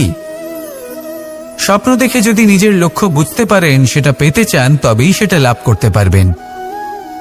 কিন্তু স্বপ্ন এবং লক্ষ্য এই দুইয়ের মধ্যে একটা ভারসাম্য রয়েছে, যেটা বজায় রাখা প্রয়োজনীয়। একে আমরা বলে থাকি পরিশ্রম। দেখুন, যদি আপনি স্বপ্ন দেখতে চান, তাহলে পরিশ্রম ত্যাগ করে নিদ্রা লাভ প্রয়োজন। কিন্তু যদি আপনি লক্ষ্য লাভ করতে চান, তাহলে আপনাকে নিদ্রা ত্যাগ করে পরিশ্রম করতে হবে। তাই আলস্য ত্যাগ করুন এবং সিদ্ধান্ত নিন যে আপনি কি চান। আপনার জীবনের এই তুলাদণ্ডে স্বপ্নের পাল্লা ভারী হওয়া প্রয়োজন নাকি লক্ষ্যের? আমার মতে এই দুইয়ের মধ্যে যদি ভারসাম্য বজায় রাখেন, তবে পথ নিজে থেকেই সামনে আসবে। শুধু সেই পথে অগ্রসর হতে থাকুন এবং আমার সাথে ভালোবেসে বলুন, রাধা রাধা।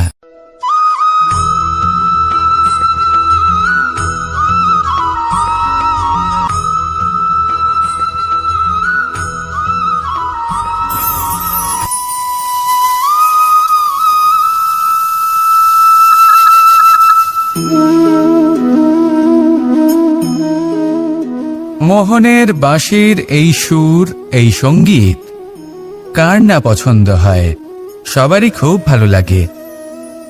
এবার এই সুর আসে কোথা থেকে? কেউ বলবেন কৃষ্ণের হৃদয় থেকে।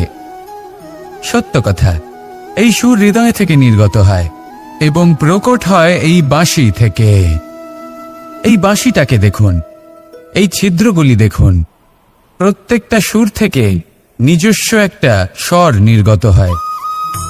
এবার যে ব্যক্তি এই সমস্ত সুর এবং স্বর বুঝতে পারেন, এতে নিপুণ, তিনি এই বাঁশির দ্বারা যে সুর নির্গত করবেন, তা তো মধুর অবশ্যই হবে।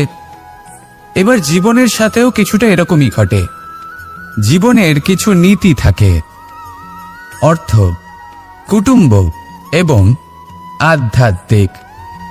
যদি জীবনের প্রত্যেকটা মুহূর্ত সুখময় হয় এরকম আপনি চান, তাহলে এই তিনটি নীতিতে আপনাকে নিপুণ হতে হবে। কোনো একটি বিশেষ নীতির প্রতি যদি আপনি বেশি ঝুঁকে পড়েন, তাহলে বাকি দুই নীতি থেকে যা সুখ লাভ করা সম্ভব তা পারবেন না। ধন অর্জন করতে হবে পরিবারের জন্য, পরিবারের সুখ মনের শান্তির জন্য, মনে শান্তির প্রয়োজন মনের শুদ্ধতার জন্য। যখন এই মন শুদ্ধ হবে, জীবন শুদ্ধ হবে, পবিত্র হবে, সুন্দর হবে এবং ভালোবেসে বলবে, রাধা রাধা।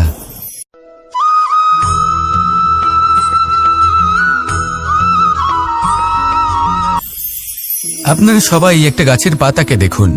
যতক্ষণ পর্যন্ত গাছের সাথে, মানে গাছের ডালের সাথে জুড়ে থাকে, সে সবুজ থাকে, বাতাসের সাথে সে নড়তে থাকে। যতক্ষণ পর্যন্ত ও সূর্য থেকে পাওয়া রশ্মির শক্তি গাছে পৌঁছে দেয়, ততক্ষণ ও ডালের সাথে যুক্ত থাকে। কিন্তু যখন সেই পাতা শুকিয়ে যায়, তখন তার কোনো গুরুত্ব থাকে না। সেই পাতা গাছের ডালে এবং বৃক্ষের কাছে বোঝা হয়ে থেকে যায়। এবং এমন এক সময় আসে যখন সেই ডালটি শুকনো সেই পাতাকে পরিত্যাগ করে। এটাই আমরা এই প্রকৃতিতে দেখি এবং এটাই হলো সত্য। আর এটাই আমাদের জীবনে খুব বড় একটা শিক্ষা। যদি আপনিও নিজের জীবনে নিজের আপনজনদের কাছে বোঝা স্বরূপ হয়ে দাঁড়ান, তাহলে তারা আপনাকে যতই ভালোবাসুক না কেন, ওনারা যদি নাও চান, তাহলেও এমন এক দিন আসবে যখন আপনার আপনজন আপনাকে পরিত্যাগ করবে। সেই জন্য সবসময় আত্মনির্ভর হয়ে ওঠার চেষ্টা করুন। নিরন্তর পরিশ্রম করতে থাকুন, কারোর উপর বোঝা হয়ে থাকবেন না, বরং তার সাথে মিলে দায়িত্ব পালন করুন। এমনটা করবেন, তাহলে আপনার সম্মানও বজায় থাকবে এবং সম্পর্কের মধ্যে আপনার মূল্যও বজায় থাকবে। আসুন আর আমার সাথে ভালোবেসে বলুন, রাধা রাধা।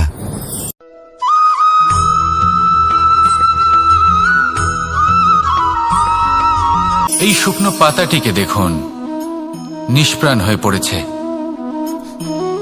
কোনো একটা সময় এই পাতাটি একটা গাছের ডালে ছিল। সেই গাছ ওর লালন পালন করত। যখন যখন বাতাস বইত, এই পাতায় কম্পন দেখা দিত, মনকে প্রফুল্ল করে তুলত। কোনো একদিন এই পাতা গাছের ডাল থেকে ঝরে পড়ে গেল। নিঃসন্দেহে ও নিজের স্বাধীনতা পেল, কিন্তু আস্তে আস্তে শুকিয়ে গেল, নিষ্প্রাণ হয়ে গেল। দেখুন, আমি এই কথা বলছি না যে স্বাধীনতা অনুচিত, কখনোই না। কিন্তু যে কোনো পরিস্থিতিতে স্বাধীন হতে চাওয়া এটা নিশ্চিতরূপে অনুচিত। আমরা যদি আমাদের জীবনে পরিবারের গুরুত্ব ভেবে দেখি, তাহলে এই পরিবারে যতই মতভেদ থাকুক না কেন, যতই মনোমালিন্য থাকুক না কেন, যতই বিবাদ থাকুক না কেন, এই সব মিটিয়ে নেওয়া অত্যন্ত প্রয়োজনীয়। সেই সবকিছু সমাপ্ত করা অত্যন্ত প্রয়োজনীয়।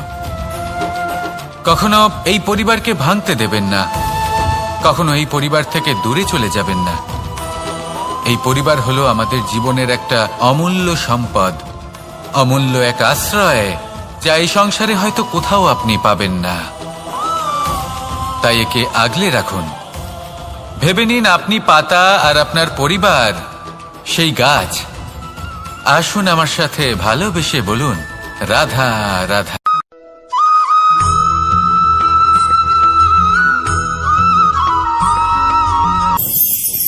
প্রেম 2.5 অক্ষর, মাত্র 2.5 অক্ষরের এই শব্দ প্রেম, এর মধ্যে ত্রিলোকের এবং সমগ্র ব্রহ্মাণ্ডের বীজ নিহিত আছে। এমন কি আছে যা এই প্রেম করতে পারে না? যেখানে শক্তি এবং বিদ্যা প্রয়োগ করে আপনি কিছুই করতে পারবেন না, সেটাও প্রেম দ্বারা অর্জন করা সম্ভব।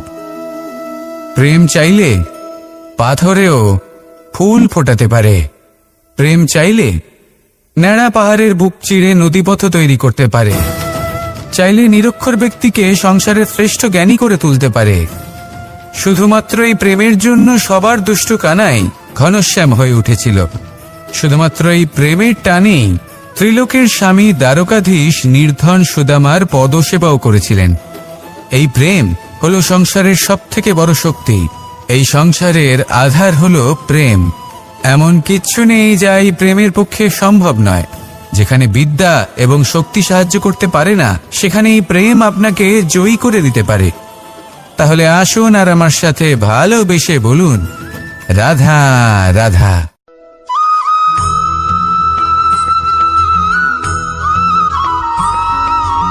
দীপাবলি আমাদের সবথেকে বড় উৎসব। শ্রীরাম রাবণকে পরাস্ত করে 14 বছরের বনবাস কাটিয়ে আবার অযোধ্যায় ফিরে এলেন অমাবস্যার রাত্রে। অযোধ্যায় সবাই খুব প্রসন্ন ছিলেন, খুবই উৎসাহিত ছিলেন। অযোধ্যায় সহস্র প্রদীপ প্রজ্বলিত করা হয়েছিল এই উৎসবে। একে আমরা দীপাবলি বলে থাকি। এবার এই বিষয়ে আমরা সকলে জানি। আপনি কি এটা জানেন যে শ্রীরাম বাস্তবে অমাবস্যার 1 রাত আগেই অযোধ্যায় পৌঁছে গেছিলেন? সবার সামনে অমাবস্যার রাতে এসেছিলেন। এর কারণ কি? শ্রীরাম প্রমাণ করতে চেয়েছিলেন যে যে কোনো সময়, দিন হোক বা রাত, শুভ বা অশুভ হয় না। শুভ অশুভ কিছু থাকলে তা হলো মানুষের চিন্তা, তার ভাবনা, তার নির্বাচন আর তার কর্ম। নিজেই দেখে নিন। শ্রীরাম তাহলে নিজের পরিবারের সাথে দীপাবলি পালন করুন। আপনাদের শুভেচ্ছা জানাই। আসুন আর আমার সাথে ভালোবেসে বলুন, রাধা রাধা।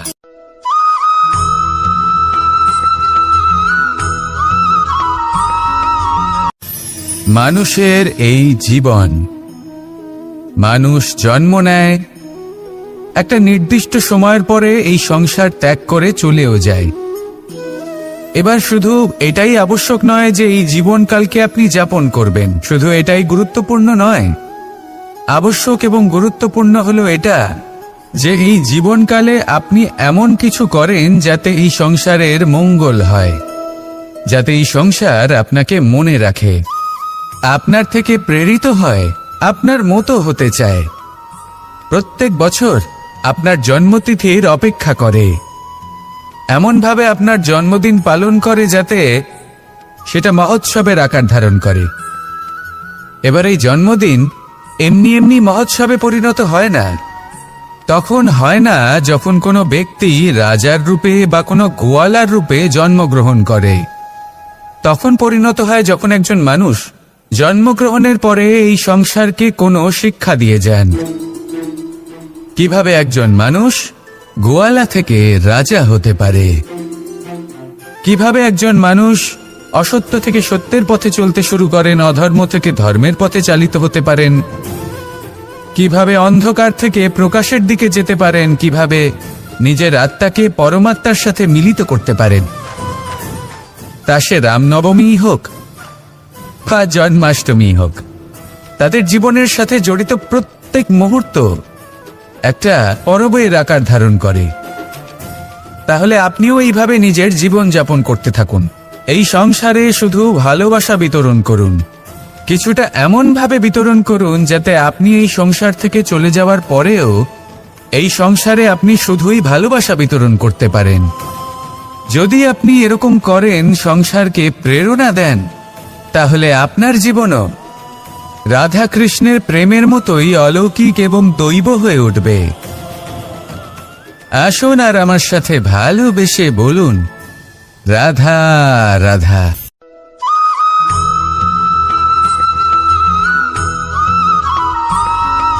ভোজন। এই সংসারে যেই হোক না কেন, কোনো মানুষ হোক, কোনো প্রাণী হোক, কোনো কীট হোক বা কোনো বনস্পতি হোক, প্রত্যেকের জন্য ভোজন অতি আবশ্যক। কারণ ভোজন থেকেই শক্তি পাওয়া যায়, আর সেই শক্তি দিয়েই সংসারের, আমাদের জীবনের সমস্ত কার্য করা যায়। এবার এমন এক ধরনের শক্তি হয় যা শীতের ঋতুতে সূর্য থেকে আমরা পেয়ে থাকি, আর আরেক ধরনের উত্তাপ হয় যা দিয়ে ভোজন রান্না করা হয়, সুস্বাদু নানান ধরনের ভোজন। এবার অত্যন্ত গুরুত্বপূর্ণ হলো যে ব্যক্তি সেই ভোজন বানাচ্ছেন তার মানসিক পরিস্থিতি এবং সেই ব্যক্তি যিনি ভোজন গ্রহণ করছেন তার মানসিক অবস্থা। যখনই আপনি ভোজন বানাচ্ছেন তখন ভালোবাসার সাথে কাজটা করুন, ধন্যাত্মক ভাব নিয়ে, সৎ ভাবনার সাথে। কারণ আপনার এই মানসিক স্থিতি শক্তির আকারে সেই খাদ্যের সাথে মিলে মিশে যায়। আর যখনই আপনি ভোজন গ্রহণ করছেন তখন সদ্ভাবনার সাথে, প্রসন্নতার সাথে গ্রহণ করুন, ধন্যাত্মক ভাব নিয়ে। যদি আপনি প্রসন্নতার সাথে রান্না করেন, প্রসন্নতার সাথে খাদ্য গ্রহণ করেন, তাহলে আপনি প্রসন্নই থাকবেন, আর মন সুপ্রসন্ন হয়েই বলবে রাধা রাধা।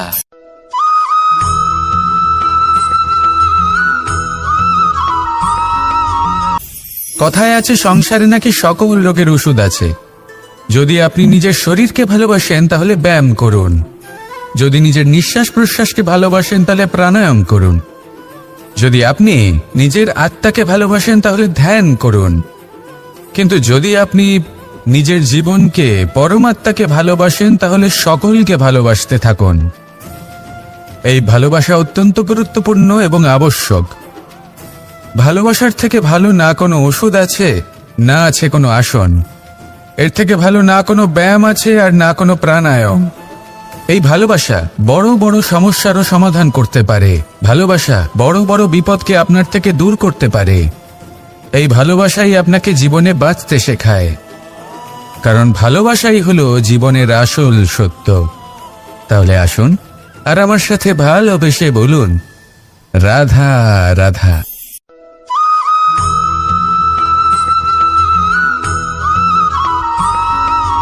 আমি মনুষ্যরূপে জন্ম নিয়েছি এবং সমস্ত কর্ম এই রূপেই করেছি। কিন্তু আশ্চর্যের বিষয় হলো যে আজও মানুষ আসেন এবং হাত জোড় করে প্রার্থনা করেন যেন আমি ওনাদের সহায়। ঈশ্বর হলেন তিনি যিনি হলেন আপনার ইষ্ট। সেই জন্যই তো গুরু, মাতা, পিতা এনাদেরও ঈশ্বরই বলা হয়েছে। যাদেরকে আমরা ঈশ্বর বলে মনে করি, যারা আমাদের ইষ্ট, তারা আমাদের একটি পথ দেখান, একটি দিকে চালিত করেন। সেই পথে চলে আপনি শুভ কর্ম করতে পারেন। আর যখন কোনো ব্যক্তি তার ঈশ্বরের আদেশ পালন করেন তখন সে নিজে থেকেই শুভ পথে অগ্রসর হয়ে যান। বেশ কয়েকজন মানুষ ঈশ্বরের ওপর আস্থা রাখেন এবং ভাবেন যে অনুচিত কোনো কাজ করা উচিত নয়, ঈশ্বর দেখছেন। ওনারা ভয় পান যে কোনো অনুচিত কর্ম করলে কে জানে তার পরিণাম কি হবে। এমন অনেক ব্যক্তি রয়েছেন যারা ঈশ্বরকে বিশ্বাস করেন এবং জানেন যে ঈশ্বর তাদেরকে দেখছেন, তাই যে যে শুভকর্ম ওনারা করেছেন তার ফল তারা অবশ্যই পাবেন। এবার আপনি ভয় পেয়ে ঈশ্বরকে বিশ্বাস করবেন নাকি বিশ্বাসের দ্বারা ঈশ্বরকে বিশ্বাস করবেন, সেই সিদ্ধান্ত আপনারই। কিন্তু হ্যাঁ, যদি আপনার মনে ঈশ্বরের জন্য কোনো স্থান থাকে, যদি আপনার